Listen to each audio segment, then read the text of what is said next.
Si quiero aprovechar un minuto para responder dos preguntas importantes que estaban surgiendo ahí, tres en realidad. Una respecto a qué es lo que pasa con este principio de superposición cuando hay grandes movimientos de tierra como un terremoto. Bueno, como les decía, este es un principio general y bien básico. Obviamente, la geología es una ciencia bastante compleja, un área de dominio propio y hay procesos que explican entonces em, la disposición diferenciada de los estratos, tanto los procesos por los cuales esto ocurre y cuando se encuentran en esta disposición, el ejemplo más clásico es lo que tenemos, ¿cierto?, en esos estratos marinos de la formación Los Aldeas al interior del Cajón del Maipo, y ahí hay un proceso posterior, ¿cierto?, de plegamiento, de levantamiento que da cuenta de la disposición, y ahí es lo que se tiene que estudiar en la geomorfología específica de cada lugar. No hay espacio en esta situación y como les decía, tampoco es de mi conocimiento. O sea, no es mi área de manejo en particular. Lo conozco así, tan general como lo estoy describiendo. Respecto a la extracción de fosforita ahí en el sector de Caldera, desconozco cuál es el estado actual. Sé que en su momento hubo acciones por parte del Consejo de Defensa del Estado para detener eso, pero desconozco el curso actual de la situación de la compañía en el área y cómo se está actuando actualmente en ese proceso. Yo no quería que hiciera eso. Ahí sí. Y lo último respecto a las autorizaciones, sí existen permisos que están regulados por ley, como bien ahí menciona alguien, la entidad a cargo de otorgarlos bajo las condiciones que establece es el Consejo de Monumentos Nacionales, em, y ahí se da em, eh, las posibilidades de estudio tanto para profesionales nacionales o extranjeros que son mediante estas autorizaciones. Obviamente cada país tiene sus regulaciones, estas son eh, adecuadas, ¿cierto?, a la realidad de cada país. En Estados Unidos, por ejemplo, todo lo que es área federal es libre de poder explorar y extraer fósiles tanto por profesionales como por incluso agentes comerciales y pueden llegar a venderse. La imagen del fondo que estoy compartiendo en esta oportunidad, ¿cierto? Es de hecho un esqueleto de Allosaurus que estaba en subasta en París, de ahí tomé esa fotografía. En Chile, por el contrario, todos los fósiles están protegidos por la ley y se requiere el permiso. Y obviamente hay discordancias que se generan entre lo que es meramente regulatorio y lo que es la realidad en terreno. Como les decía, esta transición eh, entre la erosión y la capacidad para poder extraer rápidamente un fósil cuando un hallazgo no tiene lugar en las condiciones de una búsqueda sistemática, entonces eh, la capacidad de respuesta de los organismos de actuar rápidamente a veces ha generado ciertas circunstancias que puede tener consecuencias que son perjudiciales para la conservación de los restos fósiles. Y por lo tanto, creo yo que una buena regulación es aquella que esté enfocada como objetivo último en la protección y el resguardo de los hallazgos cuando estos tienen lugar y evitar, obviamente, la extracción comercial o la explotación, por ejemplo, o la destrucción de restos fósiles por condiciones anexas, como son el caso que ahí alguien muy bien citaba de la mina fosforita.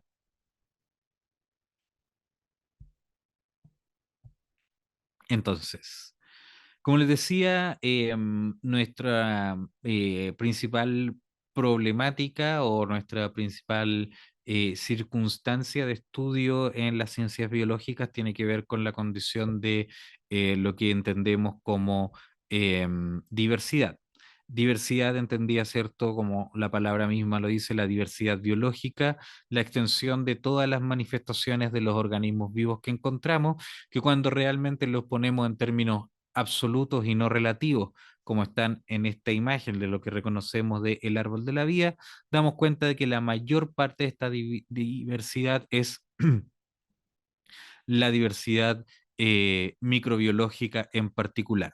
Acá donde dice eucariotes, se acordarán ustedes de sus clases de ciencias naturales, ¿cierto? Los eucariontes, acá estamos nosotros como una pequeña expresión de una de estas ramas en donde la mayor parte de la diversidad biológica corresponde, obviamente, como les decía, a organismos de lo que desde nuestra escala denominamos microorganismos o organismos microscópicos, a pesar de que, cierto, esta pequeña ramita implica toda la diversidad de la vida que nuevamente a nuestra escala encontramos visible o a macroescala, plantas, animales, con todo lo que eso implica, peces, aves, reptiles, mamíferos, invertebrados, incluso sabiendo que dentro de la diversidad de los organismos multicelulares, la mayor parte, ¿cierto? Ni siquiera corresponde a vertebrados, corresponde a invertebrados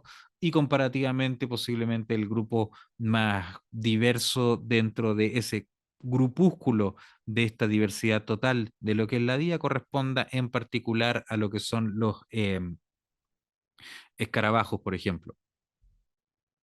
Entonces, la realidad biológica, ya hablábamos la vez anterior, corresponde a todo este conjunto de organismos en donde podemos entender algunos que son afines entre sí por sus características no así funcionales, sino que em, homológicas, como son, por ejemplo, este grupo de esqueletos de cetáceos, de ballenas que se ven acá, desde un... no, creo que iba a decir una barbaridad. El de acá es un cachalote. eh, y que están expresados acá y que podemos reconocer, ¿cierto?, la homología entre sus partes.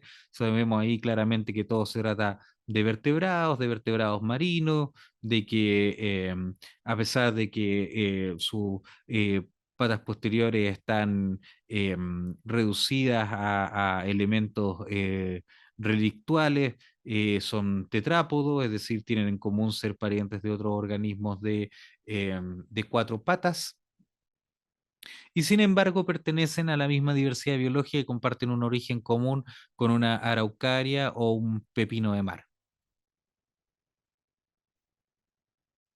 La diversidad biológica surge, como dijimos, a través de la evolución y obviamente la evolución la entendemos actualmente como contrariamente a la idea lamarckiana de la herencia de caracteres adquiridos, es decir, este era el ejemplo que les mencionaba la vez anterior, de que por más generaciones en la cual le cortemos la cola al ratón, los ratones siguen naciendo con cola. Por lo tanto, hay otro mecanismo que tendría que explicar el origen de la herencia de los rasgos. Y el mecanismo que mejor ha sabido explicar esto ha sido lo que se conoce, ¿cierto?, como la selección natural. ¿Qué es lo que propone la selección natural a grandes rasgos? Es que tenemos una diversidad natural dentro de un grupo, por ejemplo, aquí ejemplificados en bacterias, en donde tenemos algunas que, por razones que ya vamos a ver, tienen la resistencia a antibióticos y a medida que sean expuestos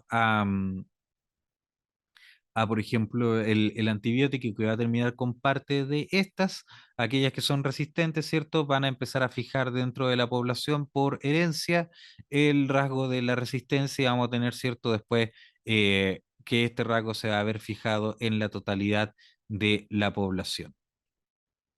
Es decir, la selección natural reconoce una diversidad original de base, la acción de una fuerza selectiva y la fijación de los rasgos, ¿cierto?, por acción de esta fuerza selectiva.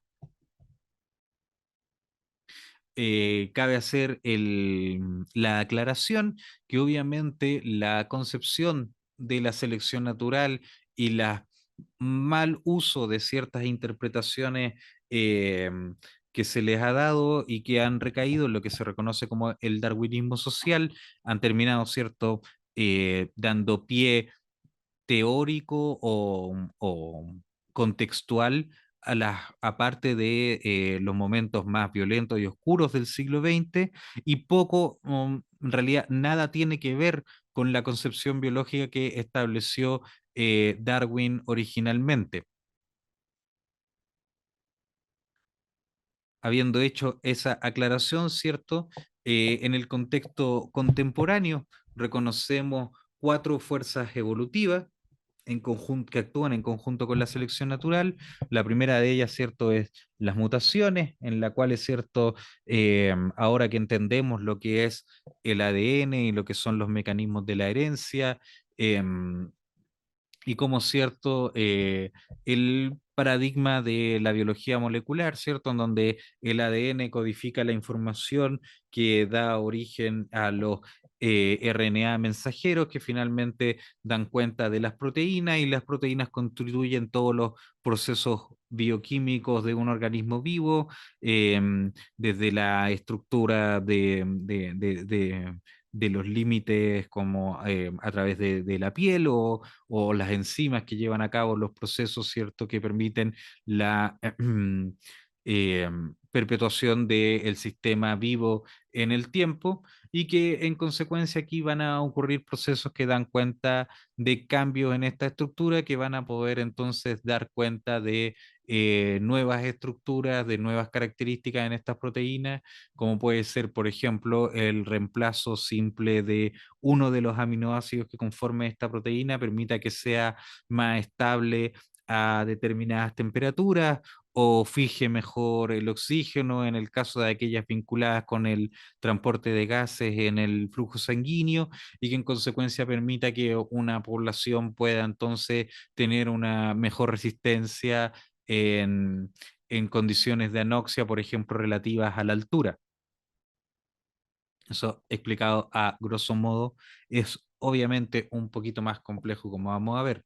Tenemos el flujo génico, que va a ser la conectividad entre diferentes poblaciones, en donde, cierto, si aparecen este tipo de mutaciones o hay diferencias genéticas entre mismas, puede, al existir flujo génico, va a haber transmisión de esta a través de, por ejemplo, efecto fundador o alguna de las otras casos particulares de cómo funciona esta dinámica, pero que va a dar cuenta también, ¿cierto?, de la diversidad de este flujo génico, y también el corte de este flujo génico puede dar pie a características de evolución. La deriva génica o los cuellos de botella, es decir, aquellos procesos fortuitos, eventuales, catastróficos que puedan dar cuenta de sesgo en la diversidad genética. Y finalmente, los procesos de selección natural. Cabe señalar que dentro de este modelo ustedes podrán apreciar rápidamente que el único proceso de los cuales cuatro he descrito da cuenta de diversidad o de aumento de variabilidad son las mutaciones. Todos los otros son procesos de sesgo, y no dan cuenta de surgimiento de diversidad. Por lo tanto, un pie, un paradigma pendiente, ¿cierto? Explicando estos fenómenos, creo que aún en sí no es un modelo absolutamente completo que dé cuenta de la pregunta elemental, que es entonces por qué hay diversidad y por qué surgen estas diversas respuestas, sobre todo cuando entendemos que las mutaciones no necesariamente también son creadoras de transiciones de diversidad. Las mutaciones, cierto, como les decía, en el caso de una secuencia de ADN compuesta por las tres bases nitrogenadas que todos conocemos, ¿cierto? Recordando lo que alguna vez vimos en el colegio, ¿cierto? Citosina, guanina, timina y adenino, ¿cierto? Las cuatro bases, adenina, perdón, las cuatro bases nitrogenadas, que en codones en grupos de tres codifican para cualquiera de los aminoácidos, y estos aminoácidos entonces conforman las proteínas. Hay mutaciones que pueden ser sinónimas, entonces en donde el reemplazo de la base nitrogenada por acción de un agente externo, por ejemplo, radiación ultravioleta o errores en la maquinaria de replicación. Pueden dar cuenta entonces de em, mutaciones sinónimas en donde vamos a seguir codificando por el mismo aminoácido. Eso son mutaciones que no hacen diferencia en la secuencia. También tenemos que entender que la mayor parte de las mutaciones, al reemplazar, ¿cierto? Esta secuencia, o por ejemplo, incluso puede darse el caso de que reemplacen de tal forma de que van a dar pie a un eh, codón de stop y por lo tanto dejar una proteína trunca, son perjudiciales, deleterias y son mutaciones que no se fijan porque en consecuencia los procesos entonces posteriores no se van a dar pie para el establecimiento de esta mutación en la población. Eso ocurre, por ejemplo, en muchos casos que entendemos actualmente como patológicos.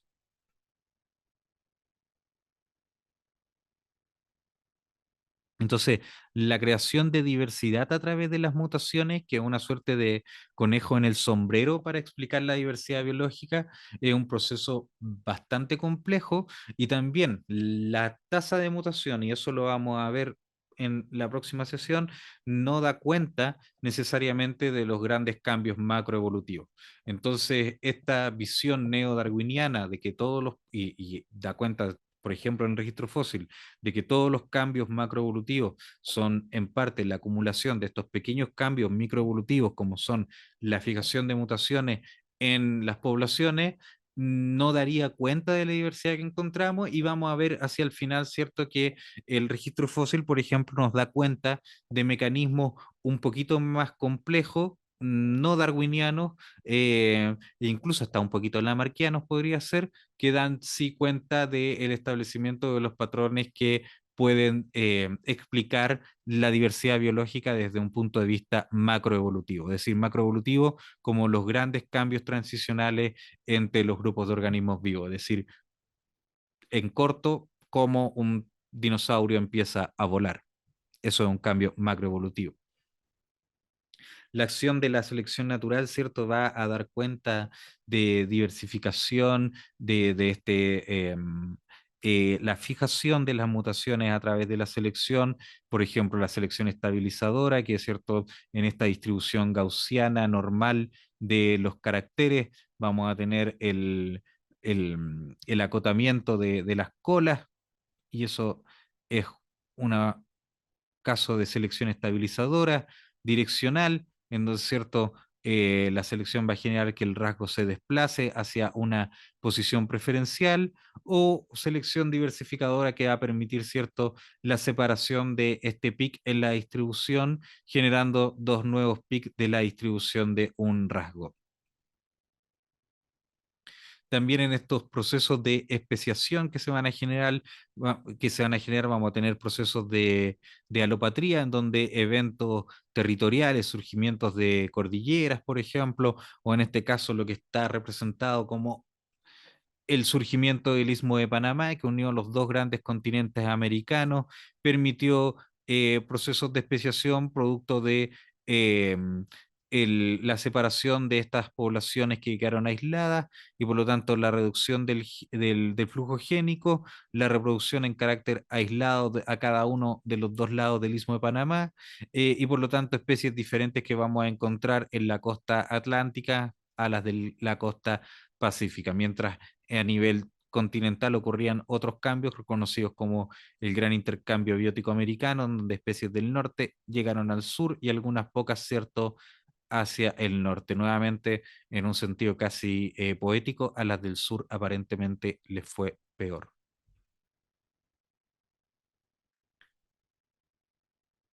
Entonces, obviamente, esta interpretación microevolutiva va a estar fuertemente relacionada con lo que son las dinámicas poblacionales.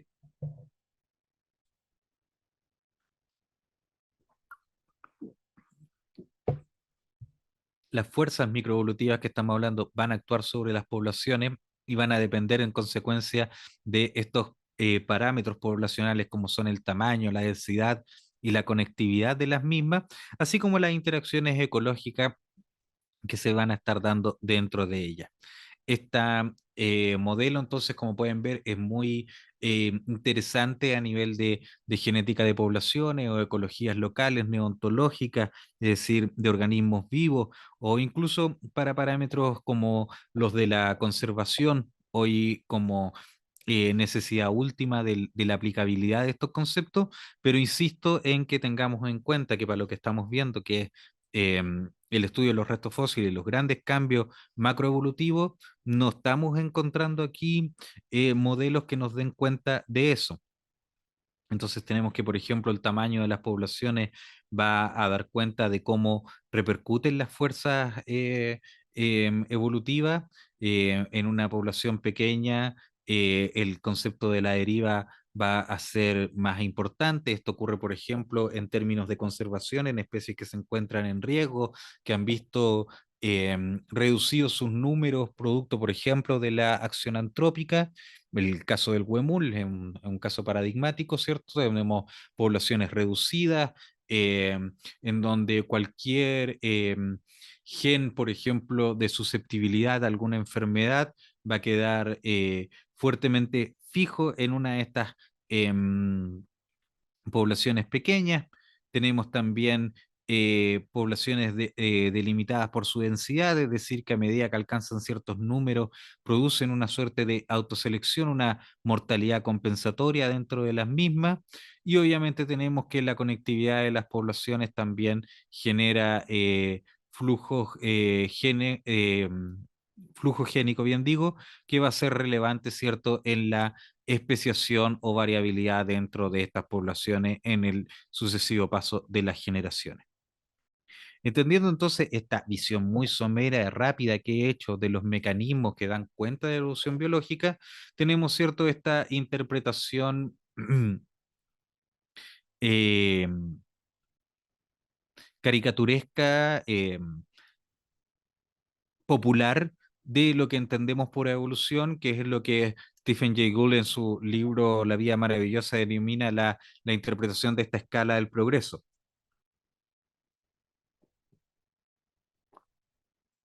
Erróneamente en la cultura popular, la evolución biológica es entendida como esta escala del progreso, en donde tenemos desde las especies más antiguas y están estas representaciones comunes de ir desde lo primitivo hacia la civilización e incluso con estos discursos ya más de carácter político de el decaimiento, ¿cierto?, de la evolución. Y un discurso valórico de lo lejos que hemos llegado para finalmente retroceder. Sin embargo, con lo que acabamos de ver y lo que es la interpretación original de la idea de la evolución biológica, y separo en este momento lo que es la idea de la evolución biológica de la teoría de la evolución, que es lo que expliqué anteriormente a través de estos mecanismos, sabemos que tanto lo que ilustra originalmente Charles Darwin y lo que vamos a empezar a ver es esta idea que él plantea con el título de Yo pienso y dibuja, cierto, las relaciones de parentesco entre las diferentes especies que, eh, que se describen en la diversidad biológica. Una figura que a lo menos como grafo, como arquetipo, es similar a lo que veíamos al comienzo en esta figura de árbol de la vida microbiológico,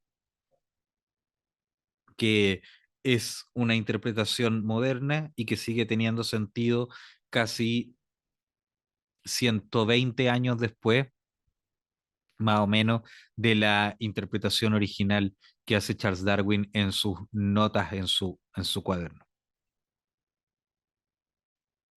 ¿Qué es entonces el estudio de la evolución en un contexto macroevolutivo? Es básicamente entender los mecanismos, los procesos que dan cuenta de la diversificación de los organismos vivos, buscando también en parte poder, en particular, y es lo que ha sido por lo menos mi área de mayor interés, eh, las relaciones de parentesco entre estos diferentes organismos. Es decir, lo que nos vamos a abocar ahora en esta segunda parte es explicar cuáles son los modelos y las teorías, los paradigmas bajo los cuales uno puede establecer lo que estamos viendo en esta figura, que es básicamente por qué o cómo explico yo que lo reconocemos como dinosaurios no avianos, el dinosaurio característico de película, tiene un ancestro en común más reciente con las aves que con los cocodrilos, así como los cocodrilos y las aves tienen un ancestro en común más reciente entre ellos, en este grupo que los abarca, que se denominan los arcosaurios, que con los mamíferos. Y de igual forma, los mamíferos guardan relación en un ancestro más cercano en común como amniotos, es decir, aquellos organismos que se caracterizan en su origen o en algún momento por la presencia de un huevo de cáscara dura resistente a la desecación, en conjunto con el resto de reptiles y aves como con un ancestro en común, a diferencia de no guardar relación alguna más cercana, más reciente con los anfibios. ¿Qué es lo que me lleva a decir en este sentido? Y lo hacíamos ver un poco en la presentación anterior, porque por ejemplo, perdón, si bien digo en la presentación anterior, de por qué entonces yo digo que los cocodrilos guardan un ancestro en común, una relación de cercanía evolutiva más cercana a las aves que a las tortugas, siendo que visualmente uno podría decir las tortugas y los cocodrilos, pésimo ejemplo las tortugas, porque las tortugas son súper complicadas, pero bueno, ese no era el punto. Punto es quedémonos con lo que está en esta imagen. El, las tortugas, ¿cierto? Podrían tener visualmente una cercanía mayor con los cocodrilos que con otros reptiles. ¿O por qué otros reptiles, ¿cierto? No guardan una relación más cercana con los cocodrilos que con las aves.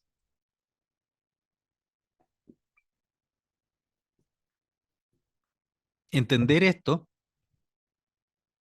y cómo se construye va a ser el objetivo de la parte a continuación y es gran parte a los que nos vamos a abocar en el estudio de después cuando a esta misma figura le pongamos restos fósiles y temporalidad y eso nos permita, ¿cierto?, tratar de explicar cuáles son los mecanismos eh, en el desarrollo y en la evolución, en el desarrollo entendido como el desarrollo ontogenético, es decir, de la historia de vida de los organismos eh, y de las características, ¿cierto?, morfológicas, anatómicas, que dan cuenta de poder construir esta historia y que es patente en el registro fósil y no así en otras herramientas de estudio como pueden ser las eh, herramientas moleculares o explicar esto meramente por procesos de selección natural, que sería mucho más complejo de entender.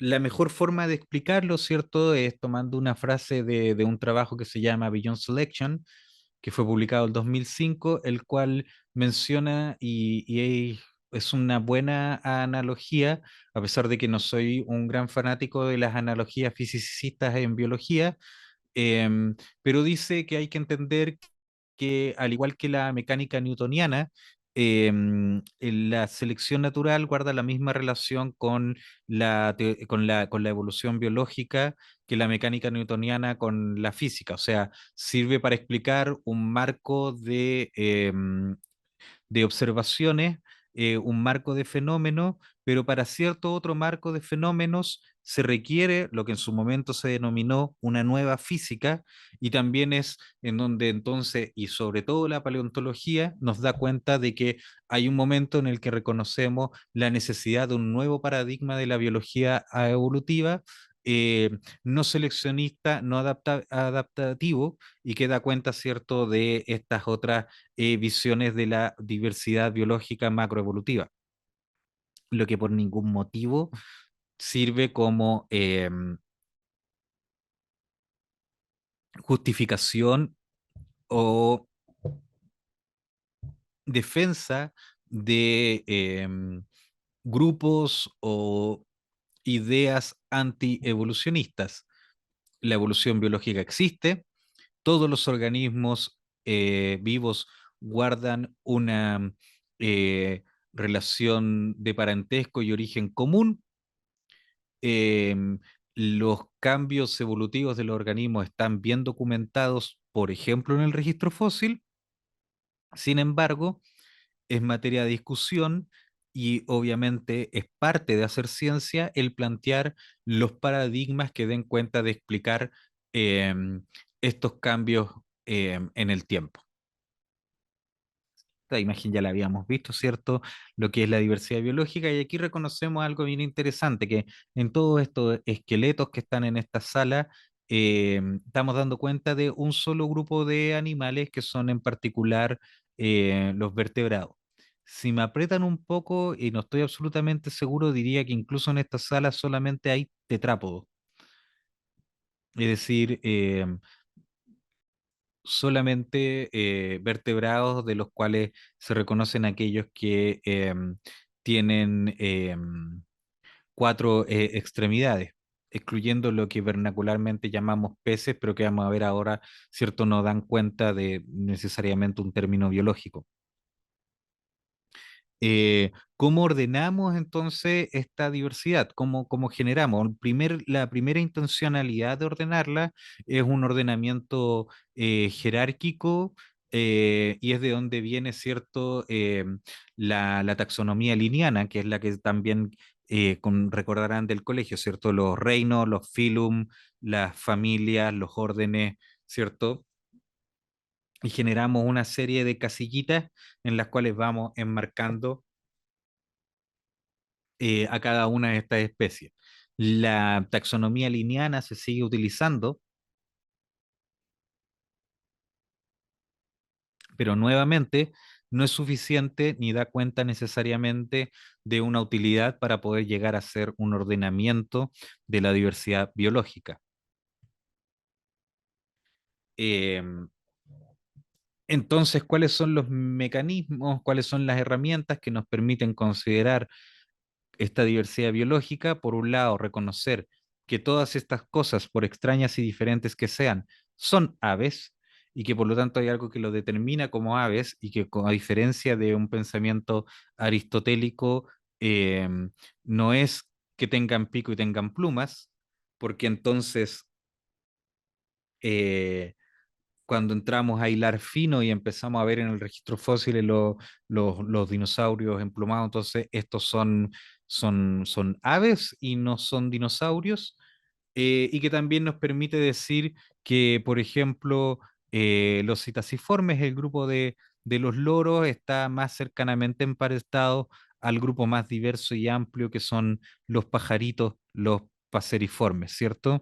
Y que todos estos grupos de aves están relacionados eh, más anteriormente con el grupo de, por ejemplo, los estrutioformes, que son las avestruces. O que, por ejemplo, los gaviformes del hemisferio norte pueden ser, en este modelo que está acá, o podemos discutir, quizás no es lo suficientemente completo, el grupo más cercanamente emparentado con los pingüinos, y por qué no otro, que es el mecanismo, cuál es la herramienta, perdón, que nos lleva entonces a poder hacer estas relaciones de parentesco.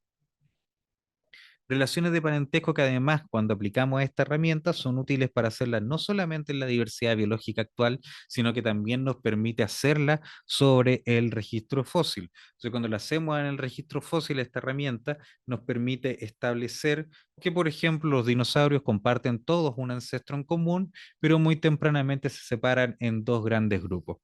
En dos grandes grupos, por un lado, que va, esto es antiguo, eso sí, esto ha cambiado un poco este paradigma, pero es la versión más antigua, más aceptada. eh, pero sin embargo hay algunas variaciones más modernas que tienen que ver con el detalle aquí hacia las ramas, perdón, hacia la base, a medida que se han hecho descubrimientos más recientes, pero con fines ilustrativos supone,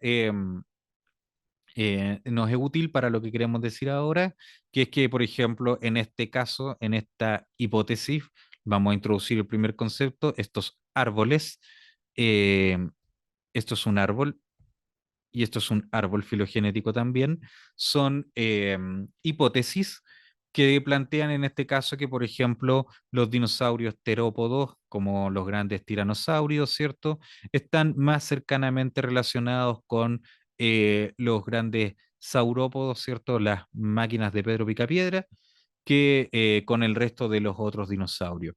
Y que las aves, por ejemplo, en particular, están más cercanamente relacionadas con los dinosaurios terópodos que con cualquier otro dinosaurio. Este árbol filogenético, ¿cierto?, es la mejor disposición de cómo mostrar la diversidad biológica y no da cuenta de una estructura de progreso como esta ilustración que veíamos al comienzo con Homero Simpson, ¿cierto?, equivocada de una caminata, una ruta de progreso, a pesar de que también cuando lo vemos en términos temporales, a pesar de que esto no tiene una polaridad, no, yo puedo disponer estas ramas si las roto sobre sí mismo, el género Homo, que nos representa a nosotros como especie, puede quedar en cualquier disposición y solamente en el tiempo podemos ver una serie de transiciones, ¿cierto?, que dan cuenta de también las transiciones en el tiempo en el depósito de roca, que era lo que veíamos al comienzo en las relaciones en la escala estratigráfica. Pero no hay una relación de progreso, no es un ave menos evolucionada que un humano porque apareció antes, cuando vemos que las relaciones evolutivas las establecemos en estos árboles. ¿Qué es lo que da cuenta el árbol, ¿cierto? Da cuenta de que nosotros tenemos un proceso de diversificación en donde un rasgo A es un rasgo ancestral que se conserva, ¿cierto? En una especie que siempre van a estar dispuestas hacia las puntas de las ramas y que en el caso de un rasgo derivado va a ser un rasgo A' que se va a observar acá. Vamos a tener que esta diversificación puede seguir avanzando un rasgo A' y un rasgo A segunda, siendo el estado ancestral la condición A, que es lo que vemos en B, en B larga, B mayúscula, perdón. Si combinamos esto con un segundo carácter, ¿cierto? También vamos a ver pues, entonces una variación del mismo y hacer el mapeo de la variación de estos caracteres es lo que nos va a ir permitiendo, ¿cierto? Ir reconstruyendo estas relaciones de parentesco con la construcción de estos árboles. Los caracteres responden a rasgos que pueden, anatómicos, ¿cierto?, de los organismos que estamos analizando.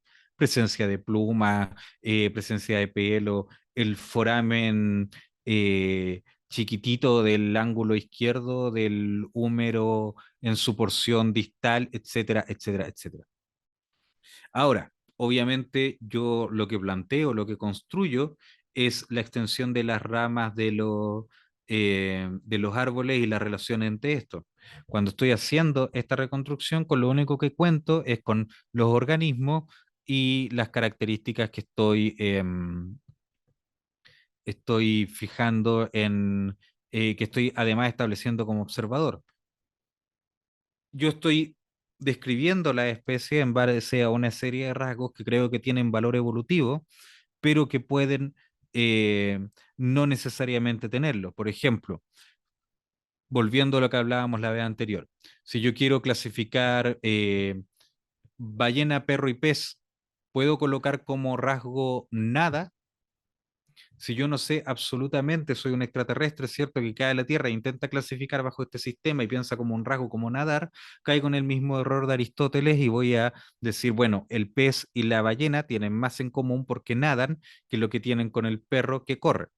Entonces, estos rasgos además tienen que tener valor evolutivo y la primera regla, entonces, para poder hacer este ejercicio es conocer los organismos que estoy estudiando. Nuevamente, al igual que como conversábamos al comienzo con la búsqueda de las unidades portadoras de fósiles, podemos caer erróneamente, y hay una serie de ejercicios necesarios para poder evitarlo, en en una complejización tautológica en donde, cierto, yo busco los rasgos que tienen valor evolutivo, y por lo tanto yo a priori sabría cuáles son esos rasgos que tienen valor evolutivo para poder ponerlo en la matriz de información con la cual quiero construir el árbol. Es difícil, por eso es un proceso de cuidado y por eso es que las propuestas filogenéticas y las hipótesis filogenéticas van a cambiar siempre en el tiempo. Y por eso el modelo anterior de esta diversificación, esta propuesta de árbol filogenético de los dinosaurios, que era lo que más se aceptaba y lo que estaba más replicado en los libros hasta hace unos años atrás, hoy en día a la luz de nueva información y nuevos hallazgos, puede ser replanteado, puede ser puesto a prueba, y se pueden proponer nuevas hipótesis, eh, porque que pueden demostrar que, por ejemplo, un rasgo que yo pensaba que era evolutivamente informativo no necesariamente lo es. Entonces, esta es la forma más fácil de explicarlo, más sencilla, y es que para poder entonces establecer la construcción de estos árboles, nosotros vamos a tener la especie uno 2 3 4 y 5, pónganle como quieran, perro, chancho, caballo, etcétera, y los rasgos A, B, C, D, E, que pueden ser eh, cuántos dedos, presencia de pelo, las patas anteriores más cortas que las posteriores, etcétera, etcétera, etcétera. Y esta observación la vamos a colocar en una matriz de presencia-ausencia. Esta es la versión más simple. Hay complejizaciones posteriores, por ejemplo, hay matrices que son multiestado.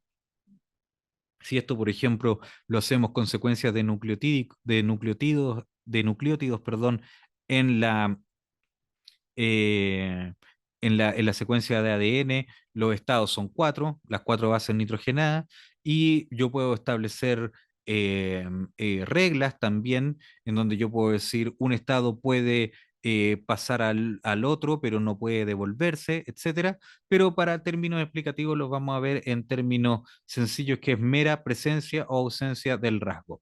El principio de máxima parsimonia nos dice que la solución de árbol más óptima y más cercana a la mejor hipótesis va a ser aquella que implique la menor cantidad de cambios, de pasos posibles en el árbol.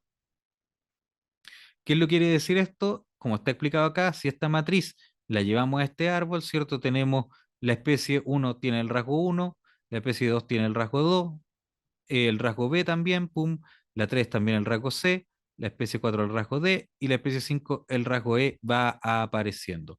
Por lo tanto, en cada uno de estos momentos hay un paso, pero si, por ejemplo, yo cambiara la posición de 3 acá, implicaría que aquí habría un paso adicional en donde la especie 5 desarrollaría los rasgos D y E que tiene presente, y la especie 3, perdón, agregaría dos pasos adicionales más que serían que tendrían que desaparecer los rasgos D y E. Lo vamos a ver con ejemplos para que sea más sencillo.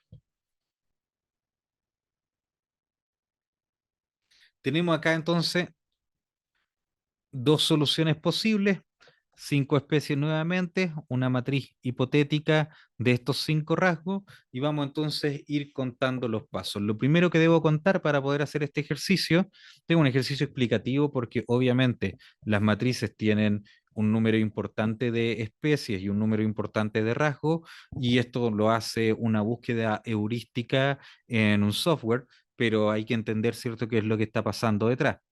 Lo que está pasando detrás es que lo primero que yo determino, que la primera especie, lo que nosotros determinamos como el grupo externo, ese grupo externo va a ser de posición conocida. Yo sé entonces que está por fuera de mi grupo de análisis, es decir, mi grupo de análisis son las especies 2, 3, 4 y 5.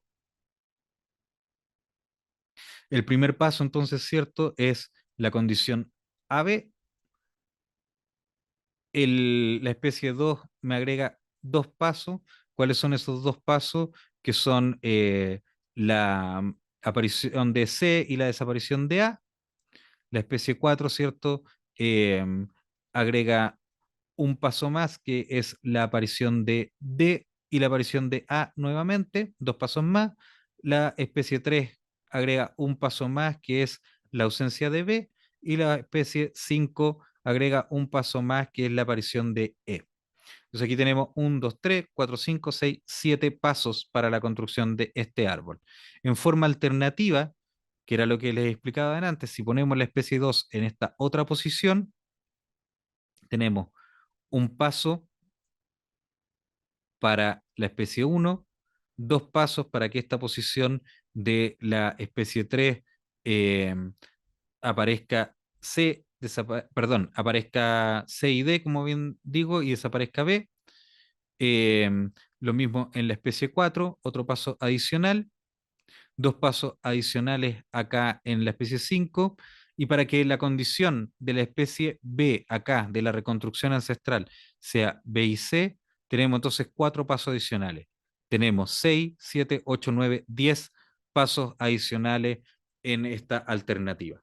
Por lo tanto, comparativamente, bajo el principio de máxima parsimonia, esta explicación sería más parsimoniosa, implica menos cambios en el tiempo que esta otra explicación. Por lo tanto, es más probable que la especie 3 y 5 tengan un ancestro en común más reciente entre ellos que la especie 5 y 2 tengan un ancestro en común más reciente entre ellos, porque implica la menor cantidad de pasos evolutivos. Esto complejo, dicho en simple, quiere decir que es más probable que la ballena sea un mamífero porque tiene pelo y por lo tanto es más simple la explicación de que el pelo apareció una sola vez en la evolución de los vertebrados, a decir la ballena es un pez en donde no solo el pelo, sino que todas las características de mamífero que tienen aparecieron independientemente dentro de la evolución de los peces, así como dentro de la evolución del resto de los mamíferos terrestres.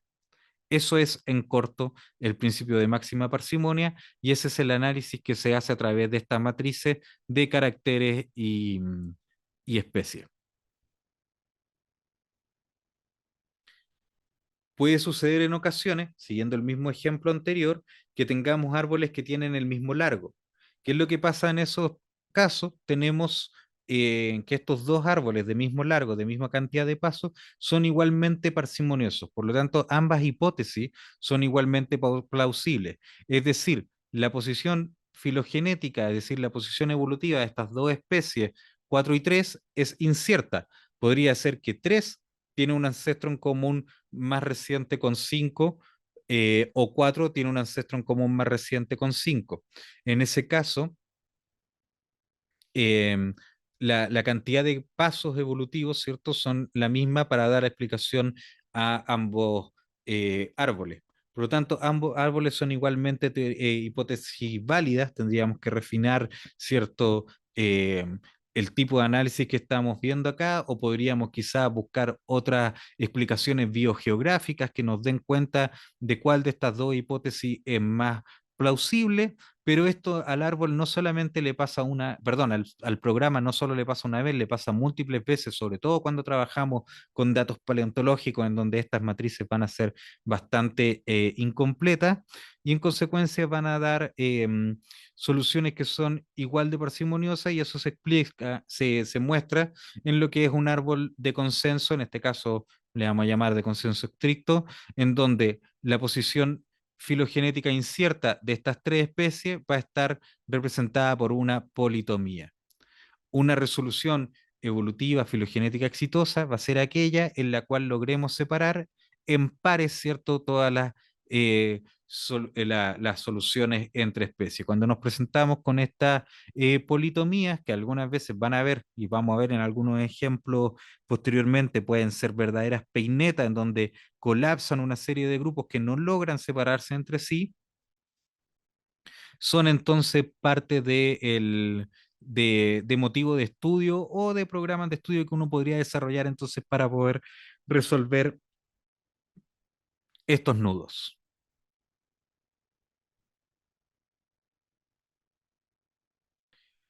Cuando nos encontramos, ¿cierto?, con estos caracteres, vamos a ver que vamos a tener la condición ancestral. Esto está al revés, como pueden ver, como esto no tiene posición, lo podemos rotar en ambos sentidos.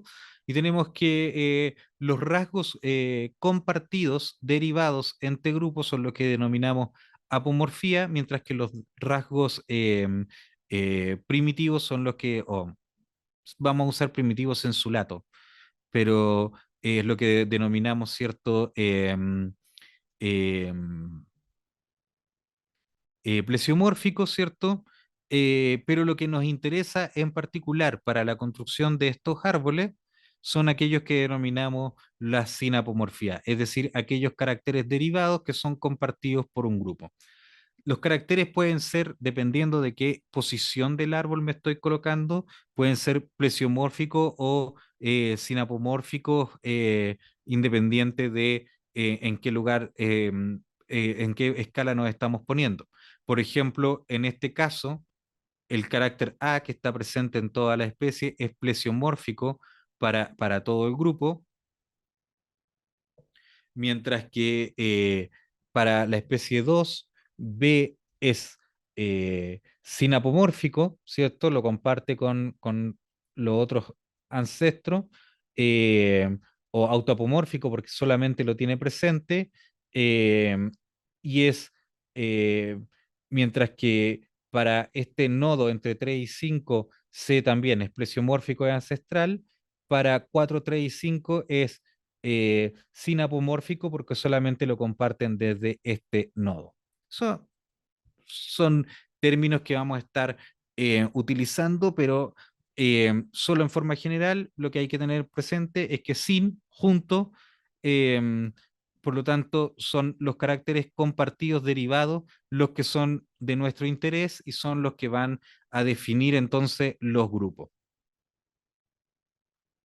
Vamos a decir entonces que son mamíferos, por ejemplo, siendo bien eh, simple en la explicación, por ejemplo, los organismos que comparten la sinapomorfía de de tener pelo.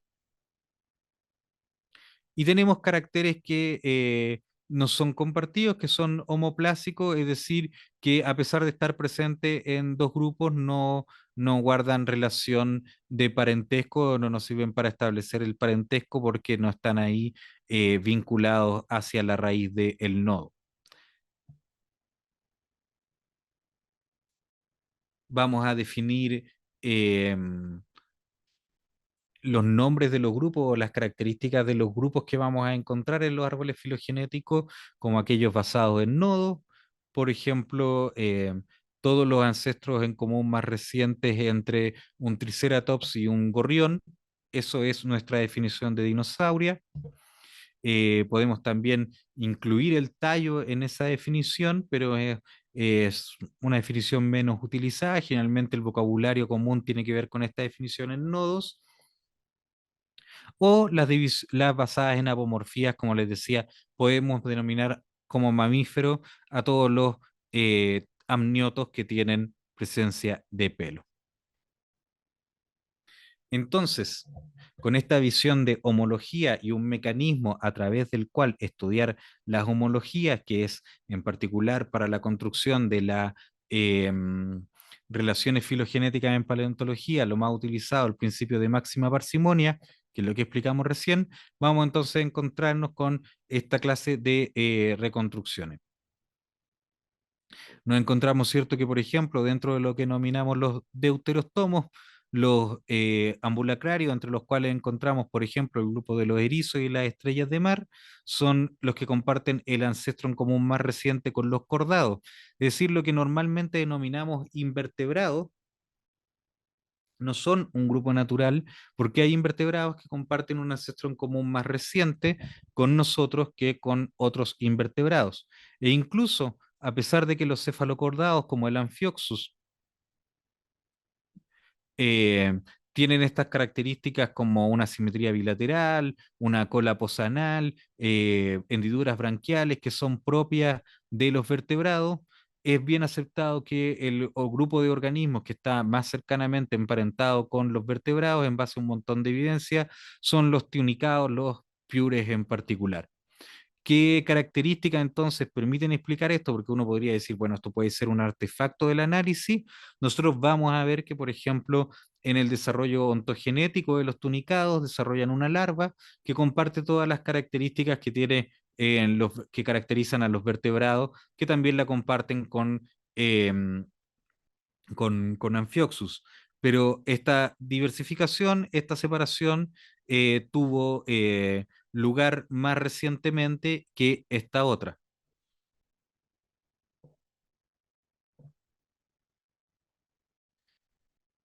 Si complejizamos entonces la construcción de estos árboles, los podemos poner en la escala de tiempo, ver lo que es la diversificación de tiempo y podemos entonces ver ahí, empezar a ver relaciones de, mm, de, mm, reemplazos faunísticos que tengan lugar, qué es lo que pasa cuando en determinadas extinciones desaparece un grupo, hay la apertura de algún nicho ecológico que pueda ser utilizado por otro, que también van a dar cuenta de rasgos que son eh, convergentes y que tiene que ver un poquito con lo que vamos a ver en la próxima sesión cuando hagamos el relato de la distribución de estos organismos en el tiempo.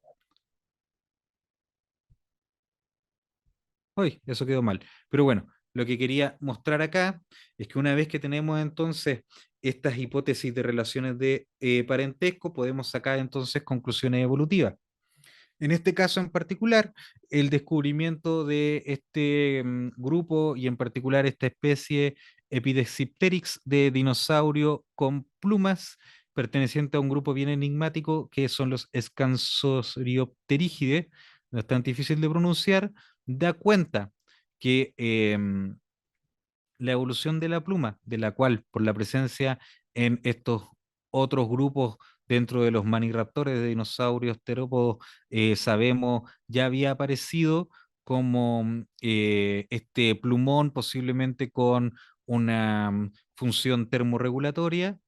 Es aquí en donde aparecen basalmente al resto de las aves unas plumas ornamentales, ¿cierto? A modo de penacho en la cola.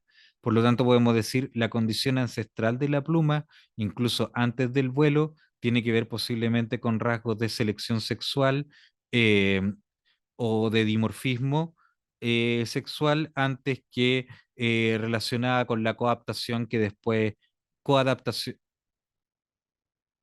sí, coadaptación que después adquiere vinculada, ¿cierto?, a la adquisición del vuelo.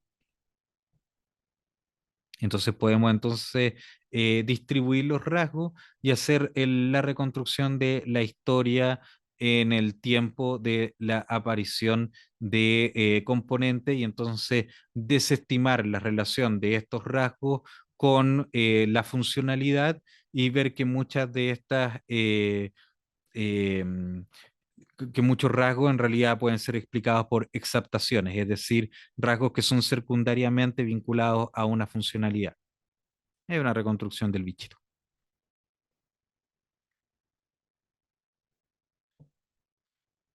Ya para ir terminando, en este sentido tenemos, por ejemplo, esto es una descripción del desarrollo alométrico negativo de la extremidad anterior y del miembro posterior como medida de tamaño total de, de también dinosaurios terópodos.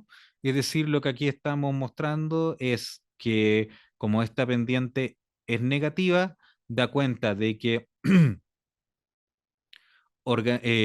dentro del grupo de estos dinosaurios terópodos vamos a encontrar que como tendencia general, a medida que son más grandes, la extremidad anterior se desarrolla en forma alométrica negativa, es decir, tienen proporcionalmente una extremidad anterior más corta. ¿Qué es lo que nos vamos a dar cuenta en este sentido? eh, que si lo vemos en el registro fósil, vamos a encontrar que para dos especies estrechamente relacionadas como Austroraptor y Buitreraptor, nos encontramos que para la de gran tamaño, la extremidad anterior es proporcionalmente más corta de lo que sería para el animal más pequeño en donde es proporcionalmente más larga por este desarrollo alométrico negativo de la extremidad anterior. Así, si es que los vemos eh, frente a frente. Entonces, cuando esto lo vemos en el árbol filogenético, vamos a ver que hacia la base del origen de las aves, además descrito en este otro trabajo de esta relación alométrica que está descrita del estudio del registro fósil, tenemos una reducción del tamaño de los grupos evolutivos que van a estar más estrechamente relacionados con el origen de las aves. Por lo tanto, como existe esta tendencia ontogenética a una alometría negativa del miembro anterior, el desarrollo de un ala apta para el vuelo hacia el origen de las aves tiene que estar vinculada necesariamente a una reducción del tamaño corporal que dé cuenta de poder contar con un miembro anterior de proporcionalmente mayor tamaño en proporción al resto del cuerpo que permita, ¿cierto?, dar origen al vuelo y al aleteo. Es decir, por esta tendencia ontogenética y filogenética, el origen del vuelo no podría haber tenido lugar desde un grupo de dinosaurios de gran tamaño que tienen un miembro anterior proporcionalmente más corto. O es una condición eh, gatillante, de cierta manera, del origen del vuelo, el que haya una reducción de tamaño y por lo tanto un grupo de organismos con un miembro anterior proporcionalmente más grande para dar origen al ala. Y ese tipo de explicaciones de mecanismos macroevolutivos, como pueden ver, no dan cuenta de procesos de selección natural como los que describimos originalmente cuando explicábamos, ¿cierto?, el modelo y las cuatro fuerzas evolutivas, como se entienden principalmente desde una perspectiva microevolutiva. Eso en particular. Eh, Voy a agradecerles entonces nuevamente la presencia, esperarlos para la próxima ocasión. Voy a ceder la palabra 10 minutos antes que nos vayamos por si hay alguna consulta, pregunta, algún comentario en particular. ¿Cómo se hace esto? Ahí está. Creo que ahí les permito desmutearse cada uno.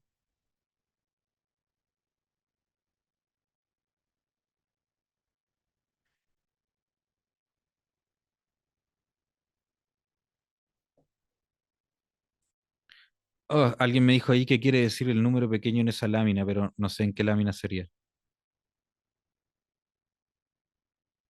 Eso, no sé, tienen como la posibilidad de desmutearse por si quieren hacer algún último comentario.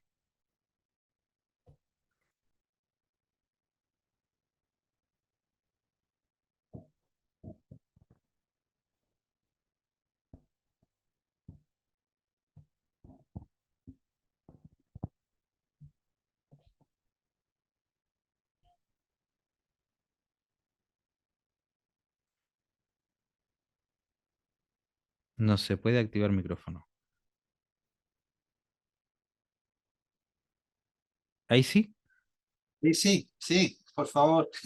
Acá. Hola Raimundo, ¿cómo estás? Hola Roberto, un gusto saludarte y darte las gracias por tu clase que la encontré maravillosa. Eh, yo felizmente tengo formación en taxonomía, así que pude seguirte un poquito, no todo, pero por lo menos me pareció lógico lo que tú presentaste. Así que más que nada darte las gracias y hacerte una pregunta de las muchas que podría tener. ¿Se sigue usando esto de la coevolución o se habla de evolución nomás? Sí, lo que pasa es que esos son conceptos que están muy vinculados a diferentes em, procesos, son riqueza de lenguaje, ¿cierto?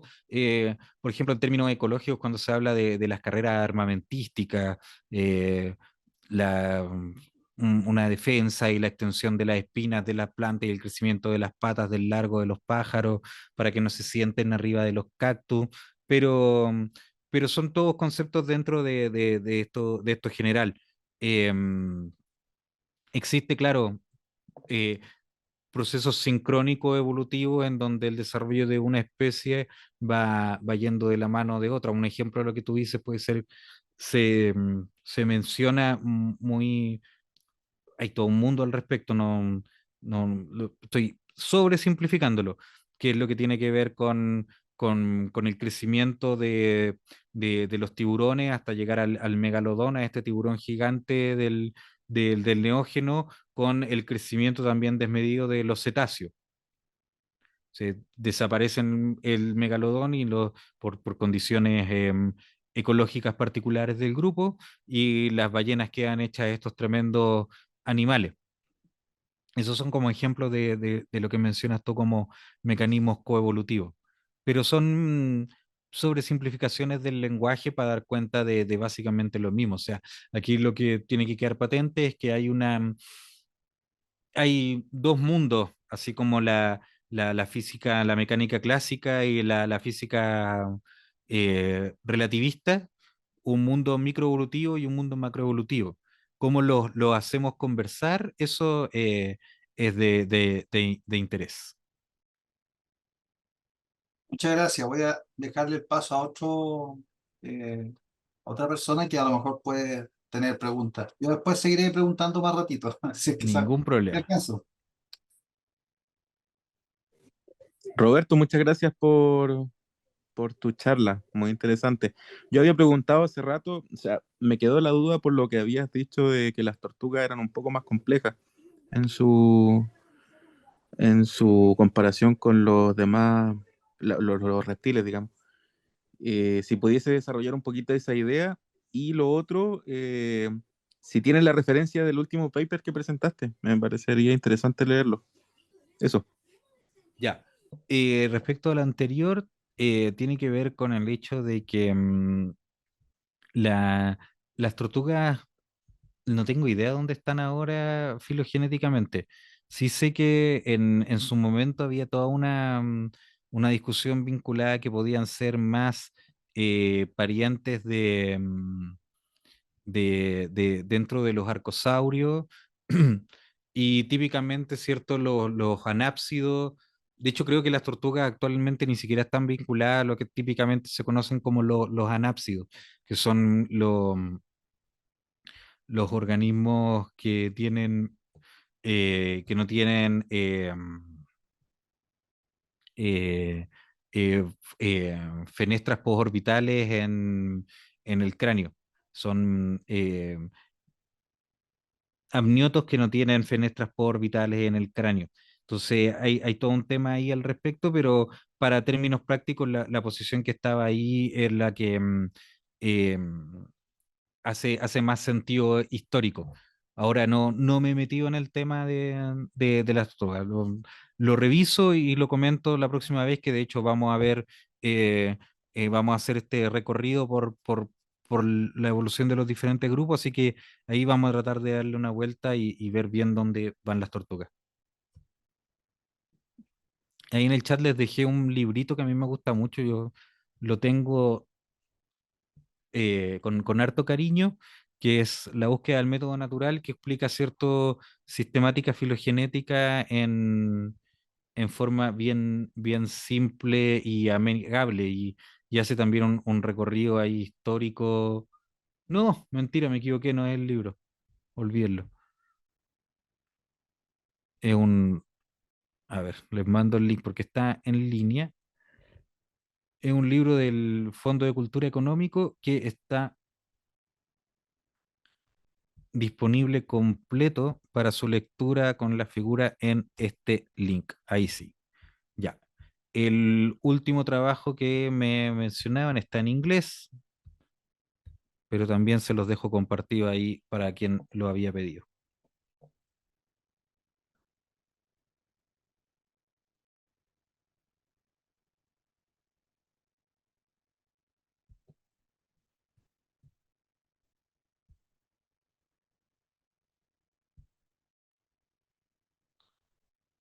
Ya pues, no creo que nada más que agregar, nadie en particular.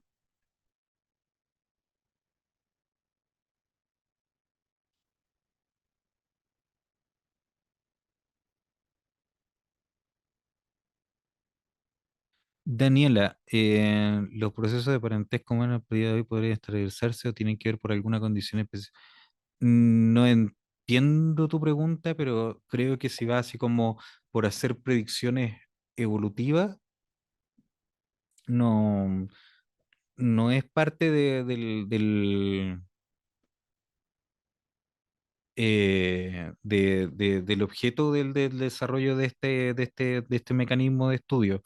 Uno podría hacer ciertas como relaciones al respecto, pero es muy como no sé si han escuchado la historia del dinosauroide. El dinosauroide es un concepto que existió como alguien hizo una escultura, creo que está en el Museo Alberta, que era básicamente así el juego de que si no se hubiesen extinguido los dinosaurios, eventualmente habrían desarrollado capacidades cognitivas, bipedalismo y habría existido una suerte de humanoide dinosaurio.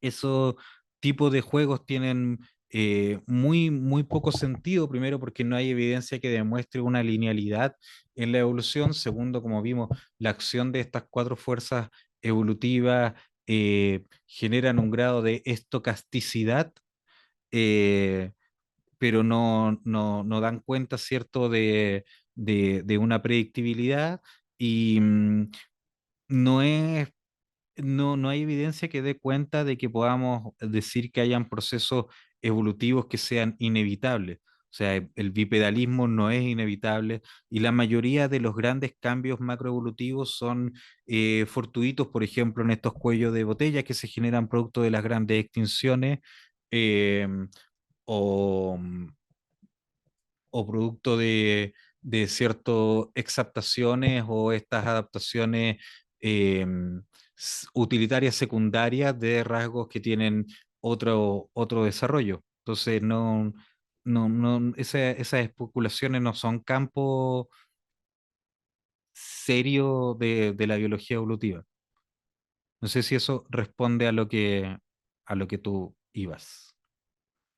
Respecto a lo de, alguien mencionaba nuevamente lo de Caldera, José Francisco, lo mencioné al comienzo, desconozco la situación actual del lugar, la última vez que fui para allá fue en términos de vacaciones, no sé realmente cuál es la situación actual del museo, de la condición de la mina o de qué medidas se han tomado posteriormente para la protección del lugar.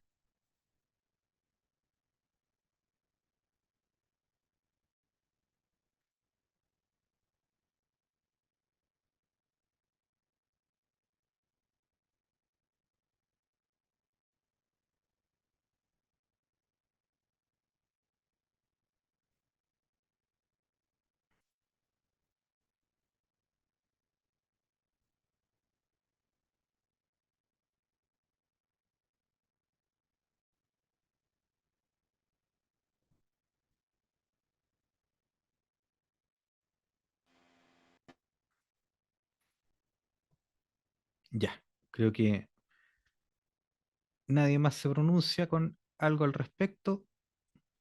Si es así, muy buenas noches. Les agradezco la participación y también en breve dejo la grabación disponible igual que la de la semana anterior. Muchas gracias también a quienes tuvieron la oportunidad de revisarla ahí en línea. Muchas gracias a ti, Roberto. Hasta la próxima semana. Ya, por supuesto. Hasta la próxima. Que estén muy bien. Buenas noches.